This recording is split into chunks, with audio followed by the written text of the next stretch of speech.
Welcome to Daddy's Pet Talk. Ikaw at ang pet mo, ang bida. Ma'am, good morning po sa iyo, ma'am. Good morning po. Ako po ay nagpapasalamat. Pinaunlakan niyo, ma'am, yung interview nito dahil alam kong magpapagroom lang kayo, ma'am. At yung kasama niyo, medyo mahihain. Dapat kasama siya dyan. Ma'am, pwede niyo bang ipakilala ang inyong sarili at ang inyong pet po? Ako po si Eileen Salarda. Tapos ito pa yung aso ko, si Ellie. Ano na po siya? Hindi ko na po matatali ng years na siya sa akin. Mga siguro, pandemic days pa po ito sa akin.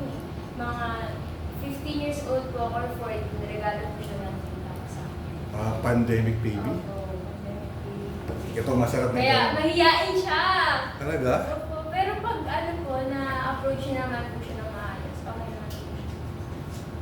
Ma'am Eileen, paano kayo pinagtagpo ni Ellie? Kumbaga, paano kayo tinadhana? Ano po, nagbabakasyon po kami sa Nueva Ecija, tapos, ayun po, sabi ko ng tita ko, ito po talaga yung intention namin, kaya po kami pumunta ko, kunin po namin na aso. Actually, madami po sila magkakapatid. Pangatlo na po yung kapatid ng, ay yung aso niya, yung alaga ng kapatid ko, pangatlo na po siya sa mga kapatid ni Ellie. So, pero napili ko po si Ellie na aso. Dapat po ako kunin ko white na kapatid niya. Kasi nakita ko si Ellie, parang tahimik lang, sweet lang. Kaya ayun po. Ma'am, si Ellie is pandemic baby. Siyempre, may struggle siya nung first na nakuha niyo siya, ma'am. Ma'am, ano yung mga struggles na nangyari na na-experience mo kay Ellie po? Wala po akong struggle kay Ellie. Natutuan po siya ng maayos compare sa kapatid niyang alaga ng kapatid. Mas maayos po siyang naalagaan. Tsaka natuturuan. Ma'am, mapili ba sa pagkain si Ellie, ma'am? Opo! Sobra! Ano po, pagbili po sa ibang tindahan yung food niya, ayaw na. Hindi po nila kakainin dalaw. Alam nila kung yung OG na pinagbibilan, nila kainin. Siyempre, ma'am, may tinatawag na budget. Ma'am, paano binabudget sa mga pangangailangan ni Ellie? Lalo na, ma'am, estudyante ka ba po ba? Opo. O, tayo, ma'am. Kumbaga, paano mo binabudget, ma'am? Hindi po nagbabudget sila, mama ko yung nagbabudget. Yun ang masarap. Mama mo yung nagbabudget. Di ba? Eto, ma'am. Anong favorite banding nyo ni Ellie po? Ano po, pag nilalakad ko po siya minsan, tapos pag ano po, pag sad ako, niyayakap ko siya. ano, ma-relief lang. Para masarap magpala ang question doon, paano sa, di ba? Heartbroken or ano, di ba? Hindi ko nitatanong yun, ma'am. Kapag may lakad po ba ang pamilya nyo, ma'am? Tulad ngayon, dumating yung Pasko, sinama nyo ba siya sa province? May pinupuntahan ba kayo pag summer, sa beach, o whatever, or sa mall? Ano po, before po, sinasama po namin sila. Actually, si Ellie pa lang po before, kaya nasasama talaga siya. Hindi po talaga siya iiwan dun sa bahay. Tapos nung medyo dumami-dami na po, yun po, nagkaroon na kami ng pusa, tapos aso, na isa pa. Wala na, iniiwan na si Ellie. Yan po. Ay, parang hindi naman siya nangangat-ngat. Hindi po. Ang sarap naman yun, hindi siya ngat-ngating baby. Ma'am, sa pamilya nyo may tinatawag na alpha, di ba? Yung sinusunod ng mga pets natin. Kasi sa akin yung pets niyan eh, hindi lang naman sila pet eh. Family member talaga sila. Part of the family po. Ma'am, sinong alpha sa pamilya mo, ma'am? Yung sinusunod nyo talaga? Ako po, kasi po ako po talaga yung unang naghawak kay Ellie, tapos nagbulos ka. Kaya sa akin yung sumusunod. Kahit kasama ko po ibang tao, pinapalakad ko siya, hindi po pwedeng aantayin niya. Aantayin niya po talaga ako kahit nauna na sila. Lilingon niya po yung ulo niya. Kasi i-stop siya. Yun talagang masarap eh. Ito yung may tinatawag din na ano eh, kung pumapasok ka sa school, pag-uwi mo sa bahay, dalawa ang na-excite, ikaw at si Ellie. Kasi sa likod ng pintuan, pagbukas mo, alam niya na naparating kayo. Pero yun yung masarap talagang may naghihintay sa'yo, ma'am, na alam niya kung anong oras kang darating. Ikaw, ma'am, matatawag mo bang si Ellie ang source of happiness mo? Yes po. Tatawag ko po si Ellie kasi kahit ano pong mangyari sa akin, nandito pa rin si Ellie. Sana. Lalo hindi mawala. Parang may hugot si Ma'am Irene. Iba talaga yung hugot, pero ayoko mag-follow up question dun eh. Ma'am, ito ma'am, siyempre, nung dumating si Ellie, nag-iba na yung pananaw mo sa buhay. Anong nagbago? Ang mga bagay na nagbago sa buhay mo simula nang dumating si Ellie, Ma'am Irene. Ano po, like, mahirap po mag-alaga, kailangan papanindigan mo talaga siya. Kasi nag-guide yung mama ko pag hindi ko sila naalagaan eh. Namin sila naalagaan. Tapos nag-alagaan lang na kayo tapos hindi nyo ganyan-ganyan. Ano po, mahirap. Parang ano siya. Parang ka din nag-anak. Ganun pa talaga. Ayoko nag-anak. Ma'am, bali, pwede mo matanong kung ilang taong ka na, ma'am? Ano po, 19 years. 19. Tapos, palagay natin dumating si Ellie 4 years ago. Ibig sabihin po, ma'am, Actually, 4 years ago. 15 years old ka yun. Opo. Nagkaroon ka na ng sense of responsibility. Kumbaga, parang naging baby mo na siya. Talagang tingnan mo, kumbaga, relax na rin si Ellie.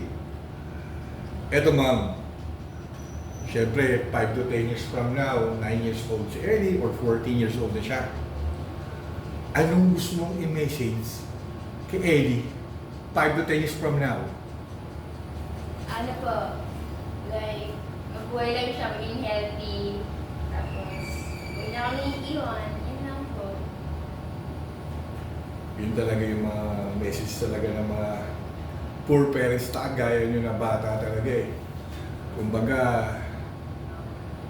pagdating sa love life, sila talaga yung pwede mong paghingahan eh. Alam mo yun?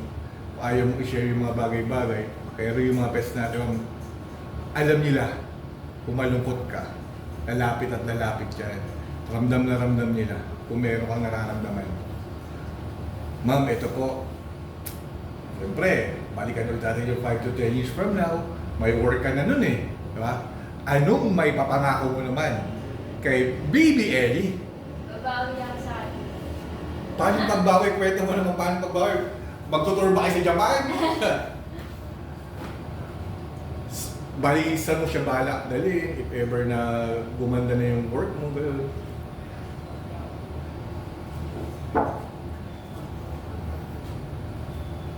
Yo, maintindihan ko yun, ma'am. Kasi hindi lang ikaw sa interview ko, lalo na kayo, ang wala ka na.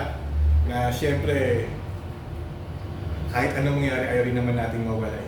Kaya ako, nagdadasal ako, ma'am, na tumagal talaga yung buhay. Kasi alam kong hindi biro ang mag-alaga ng pets. Di ba, ma'am? Ikaw na nagsabi yun. Di ba? Kasi bata ka pa lang. Alam mo na hindi biro. Di ba, Mayrin? Ito, ma'am. Papalo ko na, maaalala ko lang umiyak eh. Siyempre, ramdam mo na yung experience ng 4 years na nagkaroon ka ng pets eh. Anong pwede mong ma-advise sa mga first-timer, poor parents na gusto rin mag-alaga ng mga gaya ni Ellie po? Sige ma'am, kailangan. Take your time ma'am. Hindi ko ito ikakaan mo ma'am, organic tayo ma'am. Diba? Tumatawa yung ano ko rito, kasama mo eh. Diba? Magpapagroom lang kayo rito. Pero napayang may kasama mo ma'am. Hindi, ganun talaga. Kasi sabi ko sa'yo, pangwala na siya kung kaya. Yung iba nga, maatungal talaga kung alam mo lang eh. Kasi... May tissue po. Opo, tissue po.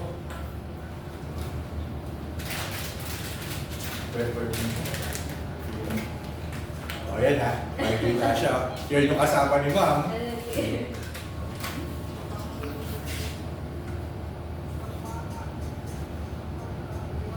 Naintindihan ko yan. Tears of ano yan eh. Happiness and sorrow kasi whatever happens, diba? Sabi sa'yo, ma'am, itong interview nito, 4 gifts to ma'am. Ako nagsasabi sa'yo, pag lumaki si Ellie, pwede nyo pagbalik-balikan to sa YouTube, panoorin to ma'am. Kaya talagang iniisis ko talaga na ma-interview kayo. Kasi alam ko yung kahalagaan ng interview na to ma'am eh. Para sa inyo to, kasi siyempre ma'am, kayo ang bida. Pwede na ma'am tayo mag-advise? Kaya mo na? Hindi ba na ino? Sige. Sige, relax lang. Namnamin yung mga dahil ito, di ko ikakat talaga ito. Yan ako sa YouTube to mo. Kasi alam ko yung pagmamahal mo. Diyan nakikita ma'am kung gaano mo kamahal si Ellie. Kasi hindi mo iiyakan ang isang pamilya or napamahal na sa'yo kung hindi siya nagbigay sa'yo ng happiness. Tama po ba, ma'am?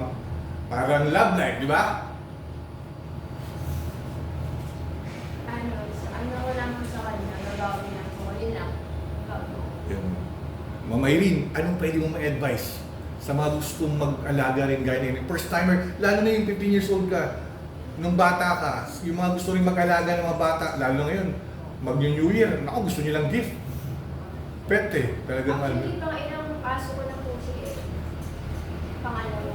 Ay, pangatlo. pangatlo po. Namatay po yung pangalawa. Tapos yung pang-una po, binenta ko. Akala namin, mamamatay na po siya. Lalaki din po yun. Tapos Opo. yung pangalawa babae. Tapos nung pinakain po namin siya ng asukal, tapos siya po, nabuhay po. Hindi ko na pinahospital. Survivor eh, no? Oo. Ang tanda na po nun, naalagaan ko ako nabuhay. Ako, ma'am, taos pusong nagpapasalamat at pinaunlakan mo tong interview nito sa Daddy's Pet Talk. Maraming salamat and Godspeed always po, ma'am. Ma'am, baka meron kang gustong i-shout out. Pwede ko kayo mag-shout out. Mga kamag-anak kong mami mo. Paano pa salamatan mo yung mga nag-ano kay Ellie? Wala. Ito, ma'am, sa mga manonood ng Daddy's Pet Talk, please like, share, and comment, and subscribe kung nagustuhan nyo ang interview natin kay Baby Ellie at kay Ma'am Irene. Baka kayo naman po ang susunod na may interview sa Daddy's Pet Talk. Ma'am Irene and Baby Ellie sa Daddy's Pet Talk, kayo ang bida! Ma'am, thank you po, ma'am. Thank you. Ma'am, maraming salamat po. Thank you, ma'am. Napaiyak ko kayo, ma'am. Sorry, ma'am. Thank you po.